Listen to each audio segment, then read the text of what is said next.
ইতিহাসের পাতায় হারিয়ে যাওয়া এক ভয়ঙ্কর সত্য আপনি জানতেন না। আপনি কি জানেন, ইতিহাস শুধু রাজা, বাদশা আর যুদ্ধের গল্প না। ইতিহাস লুকিয়ে রাখে এমন কিছু ভয়ঙ্কর সত্য যেগুলো জানলে আজকের পৃথিবীকে নতুন চোখে দেখতে বাধ্য হবেন। আজকের ভিডিওতে আমি আপনাদের শোনাবো ইতিহাসের এমন এক অধ্যায় যা চাইলেও মুছে ফেলতে পারেনি সময়।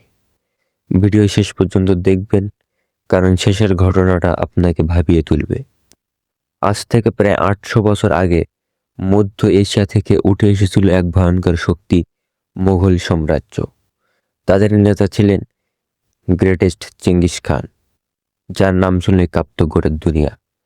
চেঙ্গিস খান শুধু একজন যোদ্ধা ছিলেন না, তিনি ছিলেন ইতিহাসের সবচেয়ে নির্মম বিজেতাদের একজন। মঙ্গল বাহিনী যখন কোনো শহর আক্রমণ করত, তারা প্রথমে একবার আত্মসমর্পণের সুযোগ দিত। যদি শহর রাজি না হতো, তাহলে শুরু হতো ধ্বংস। পুরুষ, নারী, শিশু কাউকেই ছাড় দেওয়া হতো না।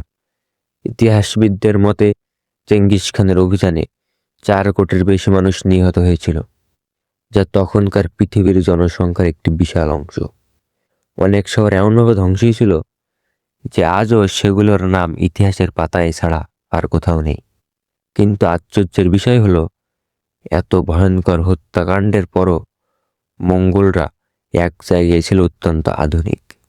তারা ধর্মের স্বাধীনতা দিত, বাণিজ্য পথ ছিল নিরাপদ, এমনকি ডাক ব্যবস্থাও চালু করেছিল।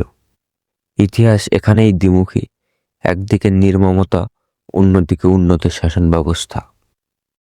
আপনি কি জানেন, আজকের পৃথিবীর প্রতি 200 মানুষের মধ্যে একজন চেঙ্গিস খানের বংশধর।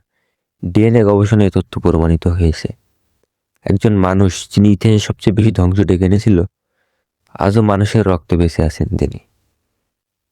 ইতিহাস আমাদের শেখায়, ক্ষমতা যদি বিবেকহীন হয় তাহলে তা ধ্বংস ডেকে আনে, আর যদি ক্ষমতার সাথে বুদ্ধি থাকে তাহলে তা সভ্যতা গড়ে তোলে। ইতিহাস কখনো শুধুই অতীত নয়, ইতিহাস হলো আমাদের ভবিষ্যতের আয়না। আপনার কি মনে হয়, চেঙ্গিস খান একজন নায়ক নাকি ইতিহাসের সবচেয়ে বড় খলনায়ক? মন্তব্য জানাতে ভুলবেন না।